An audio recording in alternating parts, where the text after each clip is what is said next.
je me serais marié avec toi. Donc là, on voit quelqu'un qui est en train de dire un message. Mais Allah n'a pas lié nos destins. On voit qu'il est triste, il commence à avoir des larmes qui coulent. Te quitter me brûle de douleur. Bon, ça le brûle pas littéralement en fait, c'est une façon de parler, puisque vous voyez bien qu'il n'y a pas des flammes. Mais en tout cas, il a mal au cœur, il est triste, il a besoin d'être rassuré. Parmi les grandes sagesses du fait d'obéir à Allah subhanahu wa ta'ala dans toutes circonstances, c'est de s'éviter des mots, MAUX, qu'on s'infligerait nous-mêmes. Et parmi les plus grands mots qu'on peut infliger à une personne, c'est certainement d'avoir le cœur brisé. Mais quand vous réfléchissez bien, à chaque fois que vous avez eu des chagrins d'amour, c'était dû à quoi? Au fait que vous aviez désobéi à Allah dans ce qu'il a interdit. ولا تقربوا الزنا إنه كان فاحشة وساء سبيلا. Aujourd'hui, avec un téléphone, c'est trop facile de s'approcher de zina, même zina mineur. Parce que zina, la fornication, ce n'est pas simplement le fait d'avoir un acte charnel avec une femme ou avec un homme dans l'illicite. C'est également le fait, par exemple, de se retrouver en situation d'isolement, de par des messages privés, et ceci sans raison valable, sans urgence derrière. Mais avec les réseaux sociaux, c'est beaucoup trop facile. Tu vois une personne qui te plaît, tu vas la contacter, vous allez commencer à rire ensemble, et ce, même si vous savez que ce que vous faites c'est interdit. Mais à la fin, qu'est-ce qui se passe? Les sentiments, ça commence à monter, monter, monter, et quand tu te rends compte que Allah ne t'a pas destiné cette personne, eh ben tu te plains.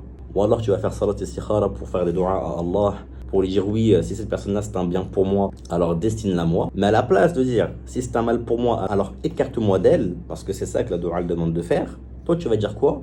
Bah, si c'est pas un bien pour moi, alors fais en sorte que ça devienne un bien pour moi. Voilà, tu vas modifier un petit peu la doua comme si c'était possible. Et la situation dans laquelle tu te mets, c'est toi qui te l'inflige. Si tu avais fait les choses dès le début, correctement, en passant par le tuteur de la personne, le mahram, même si à la fin ça n'aboutit pas, tu n'aurais pas eu ces passions, ces envies que tu as développées avec la personne qui vont te rendre triste par la suite.